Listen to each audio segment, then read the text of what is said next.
Ian Fair and I have been taking you for a visit to the 7 churches of Asia, and we've come now to Sardis.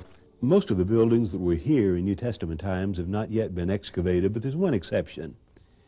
In 1962, archaeologists uncovered this large Roman civic center with a gymnasium and baths. It's called the Marble Hall. Sardis was an inland city 50 miles east of Smyrna.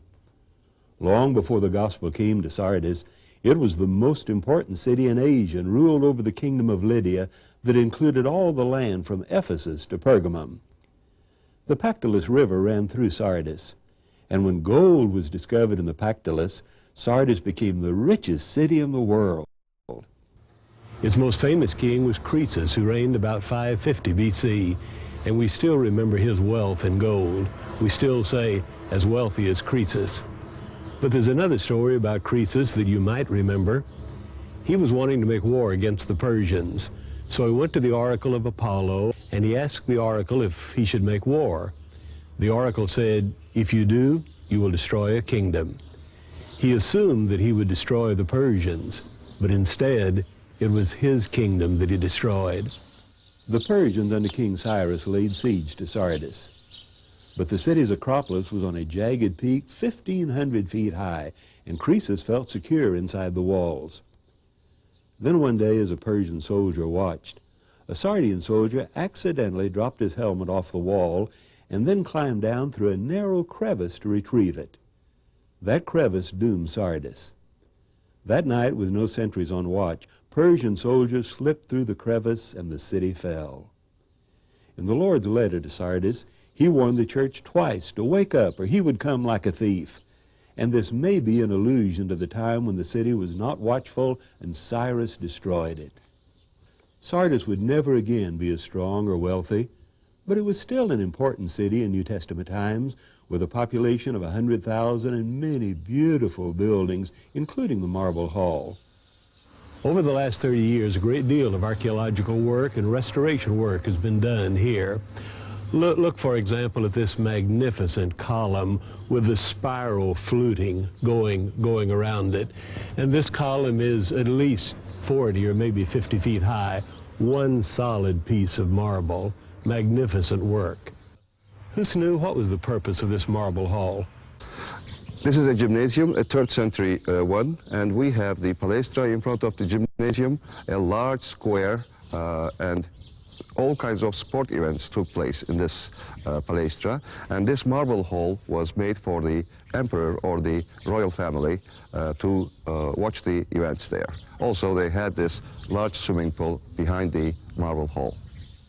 This was built after an earthquake hit Asia in AD 17.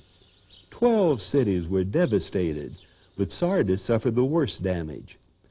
The destruction was so bad that the Emperor Tiberius gave them generous help and remitted all taxes for 5 years. The Marble Hall was erected during this rebuilding after the earthquake, and it was enlarged in the 3rd century. The palaestra is the large open area surrounded by columns where the athletic games were played. The Marble Hall has some of the most beautiful marble decorations that we have seen anywhere in Asia. Look at this spiral fluting, so perfect as it curves around the column, and the intricate designs on the architrave and the columns. The Marble Hall also had training rooms and baths for the athletes that trained here and played games in the palaestra. In 1963, archaeologists discovered a large room next to the Marble Hall, and they discovered that it was a Jewish synagogue, the largest ancient synagogue ever found. The building had originally been a part of the Marble Hall, but sometime around AD 200, it began to be used as a synagogue. About a century later, it was enlarged and a colonnaded courtyard was added on the east. The synagogue and courtyard together more than 300 feet long. The synagogue was richly decorated. The walls were covered with multicolored marble. The floors, even in the courtyard, were made of mosaics, and many of these are still in place. Over 80 Jewish inscriptions were found, some of them on the mosaic floor. One inscription has the Hebrew word shalom. A marble table, perhaps a reading desk, is decorated with eagles, and lions stand nearby. A synagogue of this size and beauty means that Sardis had a Jewish population of many thousands. 2 of the 7 letters, Smyrna and Philadelphia, reflect bitter hostility between the Jews and Christians. But there's none of that in the letter to Sardis. With so many Jews here, why not?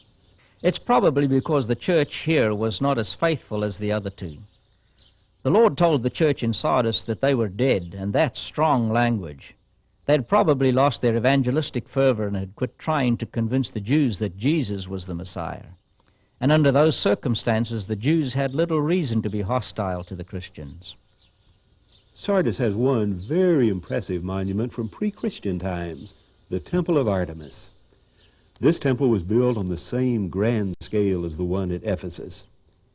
It was begun in the 3rd century B.C. and was the 4th largest building in the Hellenistic world, over 300 feet long. This temple had 78 columns. Look at the size of this drum from one of the columns that has fallen. The drum is about 7 feet in diameter. The square hole in the middle was for an iron peg that held the drums in place on top of one another. And look at how perfect the fluting is. When Sardis had the great earthquake in AD 17, the temple was buried under a landslide. Later it was uncovered, and they continued to work on it for another 100 years. But it was never finished, as you can see from these columns that have no fluting. Remember that the stonemasons carved the fluting on columns after they were standing. So these 2 columns were put up, but the masons were never able to add the fluting. These columns are 58 feet tall. Other columns do have the fluting and beautiful decorations around the base, much like the Temple of Apollo at Didyma. We don't know whether the preaching of the gospel threatened the cult of Artemis here at Sardis like it did at Ephesus. Perhaps not, because the church was a little like the city of Croesus. It was too comfortable and secure, and it needed to wake up. The Lord's letter to the church at Sardis indicates that the church was very much like the city, and with unfortunate circumstances. They had enormous unfulfilled potential, but were spiritually lethargic and asleep. The church had a name for being alive, but Jesus said it was dead. Spiritually, it was such a model of inoffensive Christianity that it was impossible to distinguish it from its worldly pagan neighbors. Jesus warned the church that unless it awoke from its spiritual lethargy, he would come upon it like a thief in the night. But in spite of the general lethargy in the church, there were some who had not compromised their faith. Jesus says they are worthy. Worthiness in the context of Revelation is a steadfast refusal to compromise one's faith with the world. In almost every church, no matter how far removed it is from the ideal, there are those who remain true to their King and are therefore worthy of Jesus. And this must be our goal, to refuse to compromise with a secular world so that we can be worthy of Jesus. Jesus is